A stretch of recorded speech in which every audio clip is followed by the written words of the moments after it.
지금 제가 말한 주제가 호재였어요. 이렇게 호재를 따라가는 게 중요하다는 건데, 우리가 이런 호재가 있으면은 호재가 있다고 다 좋아요? 그건 아니에요. 이 호재의 영향을 받는 물건들을 잘 봐야 돼요. 예를 들어서 국제업무지구 북쪽으로 제일 가까운 아파트 두 개가 있어요. 용문동에 브라운스톤이라는 아파트가 있고요. 그리고 신계동에 이편한 세상이 있어요. 둘이는 8년차 된 친구예요. 똑같은 나이를 가졌어요. 그런데 가격이 이편한 세상은 1년 동안 8억에서 14억까지 올랐어요. 호가가. 전국에서 제일 많이 오른 아파트 중에 하나예요. 근데 똑같은 연도에 8년차 된 브라운스톤은요, 한 2억 후반 정도 올랐어요. 30평대 기준으로. 많이 오른 건데, 제가 볼 때는 국제업무지구에 대한 부분들이 같이 반영이 되는데, 어떤 거는 6억이 오르고, 어떤 거는 2억 후반이 올랐어요. 이유가 뭘까요? 브라운스톤은 세대수가 되게 작아요.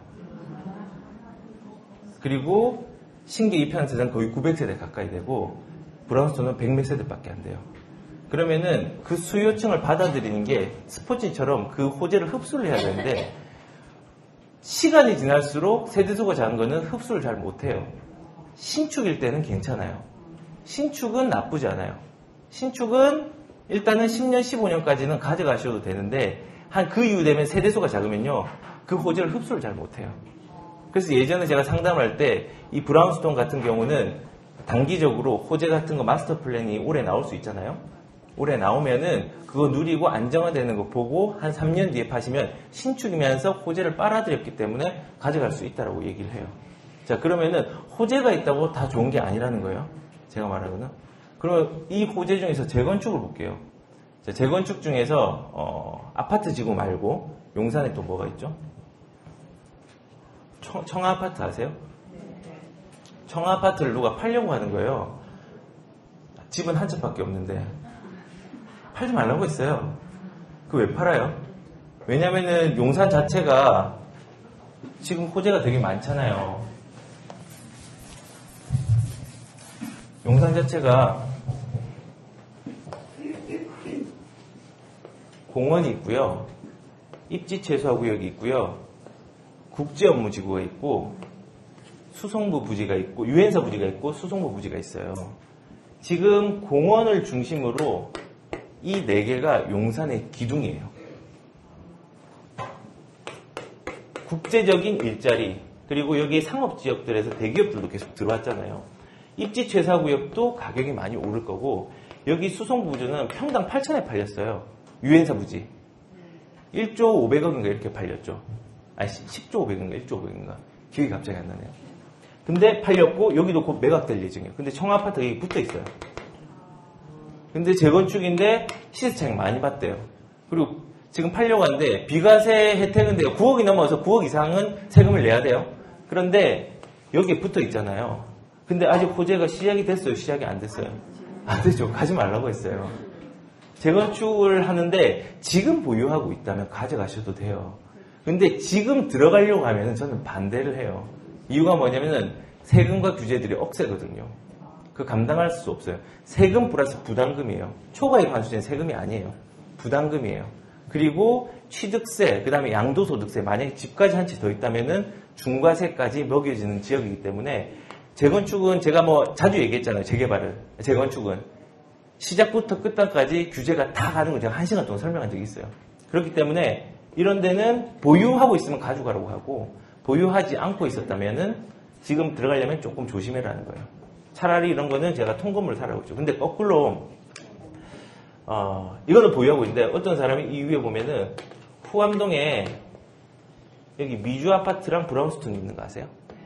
근데 되게 전문가시다. 다 알아요. 왜 어떻게? 진짜 대단하시다.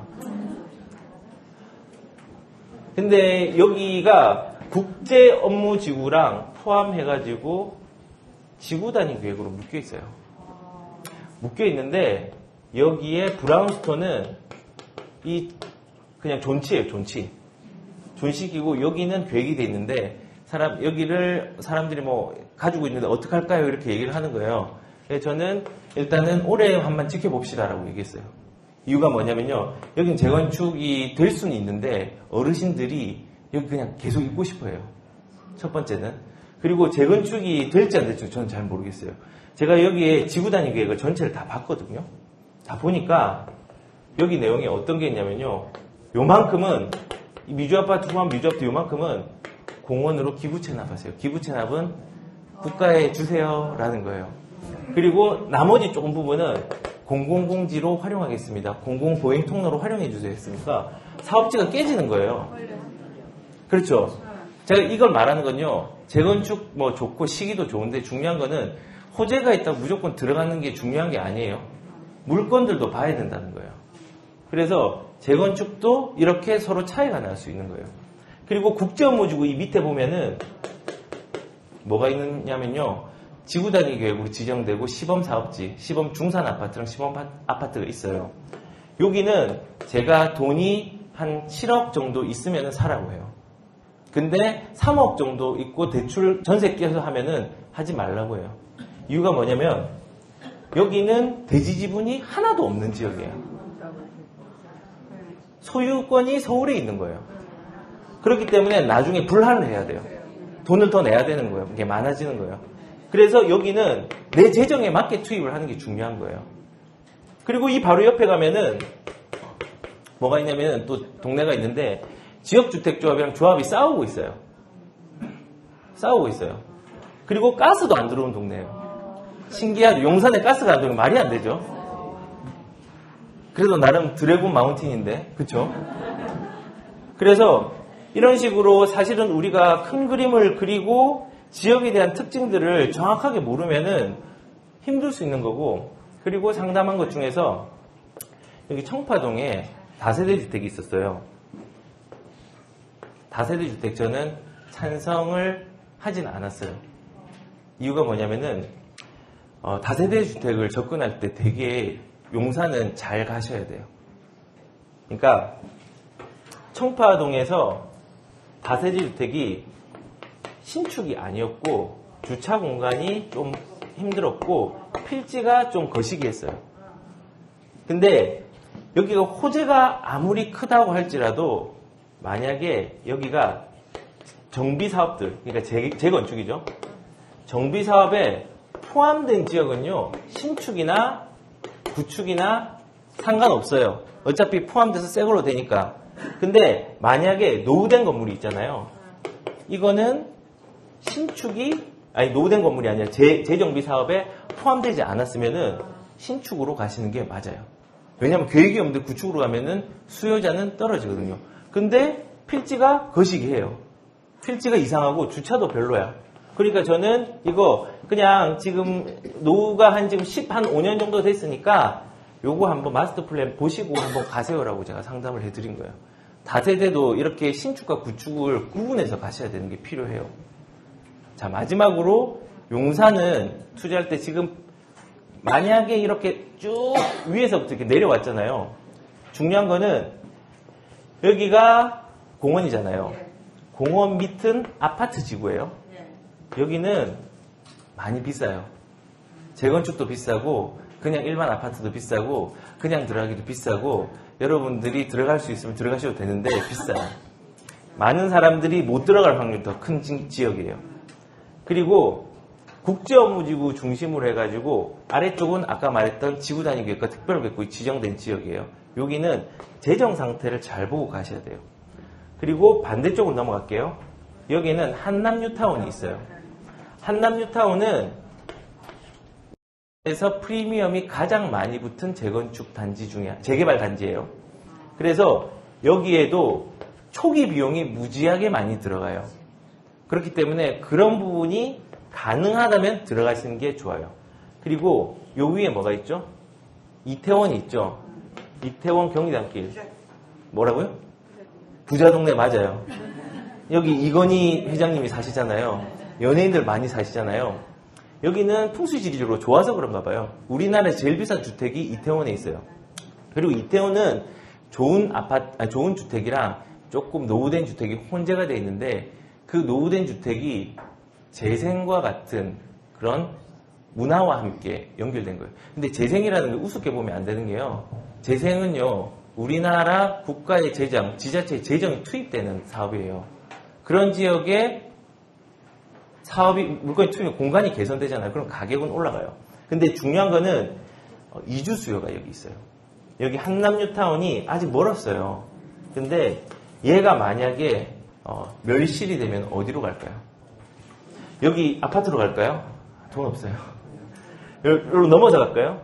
제일 1순위가 이태원 그리고 후암동 쪽이에요. 그렇기 때문에 이주 수요라는 호재가 무시 못하는 게 뭐냐?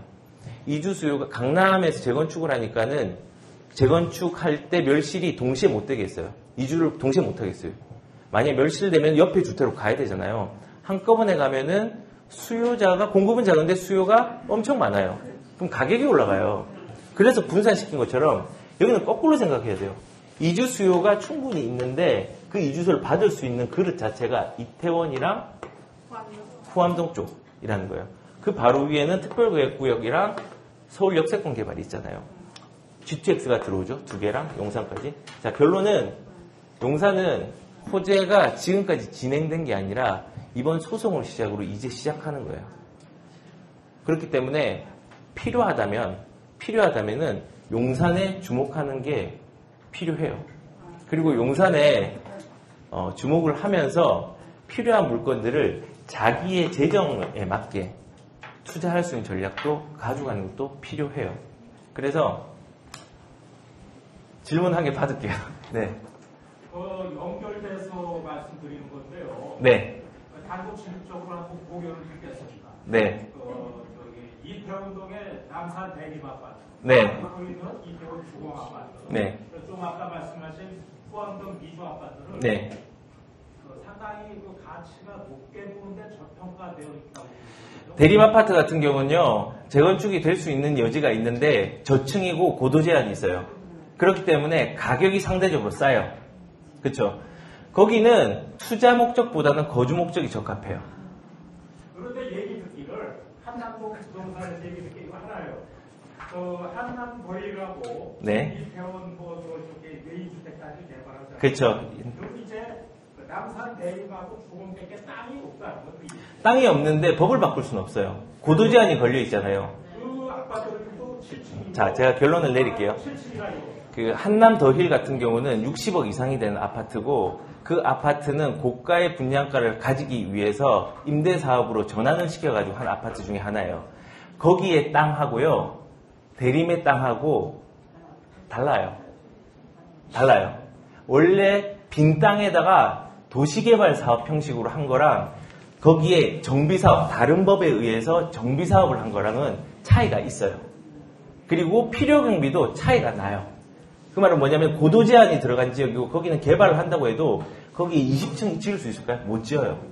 그러면 사업성이 안 나와요. 그래서 거기는 지금 용산의 아파트 중에서 싼 편이에요. 상대적으로. 그 이유는 앞으로 미래에 세단장을 할 수 있는 부분들이 조금 부족해서 그래요. 근데 살기는 너무 좋아요. 거기 너무 좋잖아요. 가보셨죠? 예. 그래서 일단은 그런 개인적인 질문 제가 이제 조금 할애를 했으니까 개인적으로 오시면 제가 더 비밀스럽게 얘기해 드릴게요. 예.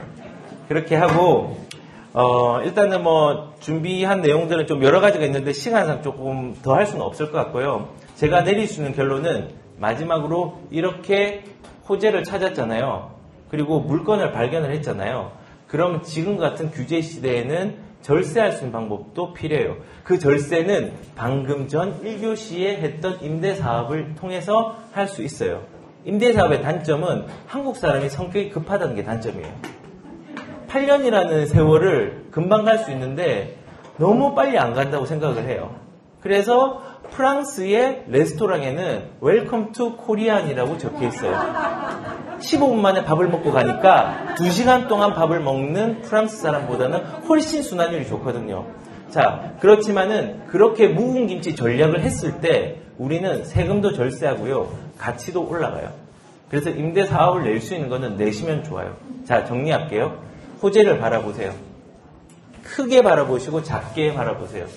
그리고 절세할 수 있는 방법들을 잘 모색하세요. 그리고 그런 고민들을 조금 틀이 잡히면은 한번 오시고 그 틀을 잡고 싶으셔도 오셔도 돼요. 해서 나 지금 이 물건 샀어 라고 저한테 하시는 것보다 저 이 물건을 사려고 하는데 우리 한번 의견을 나눠볼까요? 로 한번 오시면 더 좋을 것 같아요. 사서 되게 우시면서 오시는 분이 많아요. 진짜로 안타깝게. 지역주택조합이라든지 기획부동산이라든지 이미 계약금을 냈어요. 근데 지역주택조합 같은 것도 조심하셔야 돼요. 거기는 모델하우스가 아니라 홍보관이에요. 그리고 계약금을 넣는 순간 10년 동안 물릴 수 있어요. 그러니까는 그런 부분들을 먼저 선점해가지고 오는 것보다 먼저 사기 전에 오셨으면 좋겠고요. 혹시나 그런 부분들이 지금이라도 있으시면은 한번 오세요. 오늘은 제가 시간을 비워놨으니까 오후에 상담할 수 있는 분은 상담을 해드리도록 하겠습니다. 오늘 들으신다고 고생 많으셨습니다. 감사합니다.